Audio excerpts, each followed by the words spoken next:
Kebakaran melanda sebuah rumah berlantai 2 di Jalan Subak Dalam nomor 1A Banjar Prajesari, Kelurahan Peguyangan Denpasar Utara Jumat 23 Juni.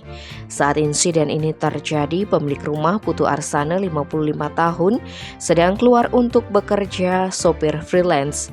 Begitu pula anaknya Iga Dewidi 24 tahun sedang bekerja di bengkel dan sang ibu sedang diperiksa di rumah sakit. Kala itu hanya ada 3 anak yang merupakan keponakan Widi di rumah.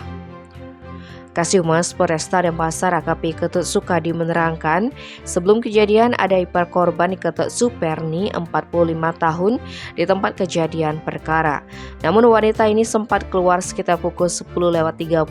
Ketika kembali, saksi terkejut melihat kepulan asap besar yang disertai api keluar dari dalam rumah. 3 anak yang sempat berada di dalam rumah untungnya sudah berhasil keluar.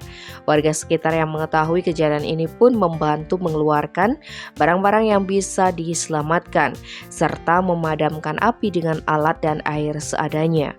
Warga pun menghubungi Widi agar memberitahu sang ayah untuk segera pulang.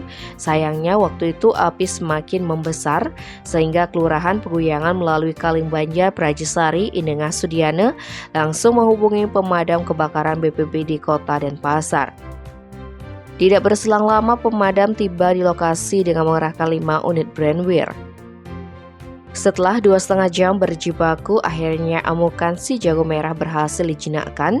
Beruntung musibah ini tidak sampai menyebabkan korban jiwa. Sementara itu, selain bangunan, pemilik mengalami kerugian material dari barang-barang yang hangus dengan total kerugian ditaksir 200 juta rupiah. Dari analisis kepolisian, dugaan sementara penyebab kebakaran diduga karena konsleting listrik. Tim Bali Express melaporkan.